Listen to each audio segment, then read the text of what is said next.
Hello అందరికీ ఈరోజు మా ఇంట్లో రెసిపీ ఎగ్ ఫ్రైడ్ రైస్. ముందుగా కావాల్సిన పదార్థాలు 4 కోడిగుడ్లు, ఒక ఉల్లిపాయ, ఒక టమాటో, ఒక క్యారెట్, ఒక చిల్లీ, తగినంత కొత్తిమీర. ముందుగా ప్యాన్లో ఆయిల్ వేసుకుని ఎగ్స్ వేసుకుని 5 నిమిషాలు బాగా ఫ్రై చేసుకోవాలి. ముందుగా తరుముకున్న ఆనియన్స్, టమాటోస్, క్యారెట్స్ వేసి బాగా మిక్స్ చేసుకోవాలి. అందులో కొంచెం అల్లం వెల్లుల్లి పేస్ట్ పచ్చివాసన పోయే వరకు బాగా ఫ్రై చేసుకోవాలి. అందులో తగినంత ఉప్పు, తగినంత పసుపు వేసి బాగా మిక్స్ చేసుకోవాలి. అందులో కొంచెం జీరా పౌడర్, గరం మసాలా వేసి బాగా ఫ్రై చేసుకోవాలి. ముందుగా వండుకున్న అన్నంలో కొంచెం ఆయిల్ వేసి బాగా మిక్స్ చేసుకోవాలి. ఎందుకంటే ముద్దగా వండకుండా బాగుంటుంది కాబట్టి.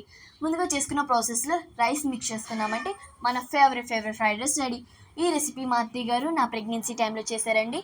టేస్ట్ అయితే సూపర్గా ఉంది. మీరు కూడా కంపల్సరీగా ట్రై చేయండి. అల్లం వెల్లుల్లి పేస్ట్ బదులు మనం చికెన్ కర్రీలో యూస్ చేసే మసాలా కూడా యూస్ చేసుకోవచ్చు.